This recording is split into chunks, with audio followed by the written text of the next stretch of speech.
Well, hello guys, it's LaRosa. Listen, we're out here putting these new brake lines on this Skywagon. Ran across something, and it's a perfect example for you guys that are looking at buying your first airplane. The maintenance on them, you know, that's always an issue. Look, I don't care how nice they look. This wagon of mine is really nice, really well maintained airplane. But look, unless every piece has been touched on that airplane. For instance, this cub behind me. When we restored the cub, I touched every single piece of that airplane and put it back together. That airplane is completely restored back to like brand new.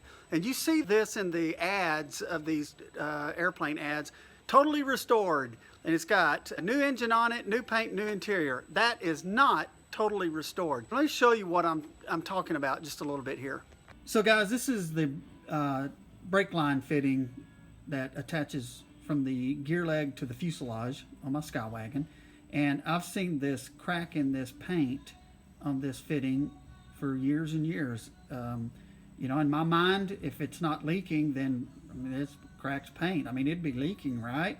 Well, as it turns out, I should have known better.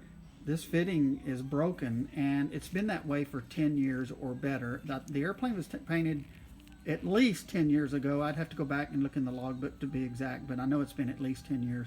And this was from over tightening it, and I was the first one to break any of the paint off of this from applying a wrench to it. So, you know, it's been that way for a really, really long time, and it just goes to show you the problems that get overlooked on these legacy aircraft.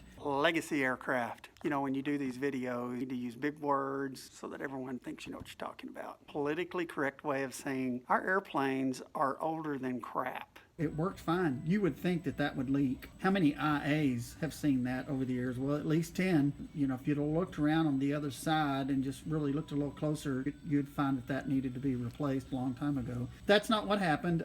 You know, a lot of people will comment, well, I'd get a new IA. Well, my response to that is, welcome to the real world of aviation maintenance. That's what I'm talking about, unless that airplane has been completely disassembled and completely restored. You're going to run across stuff like this all the time that you didn't know about, and that's the way they are, and you fix it.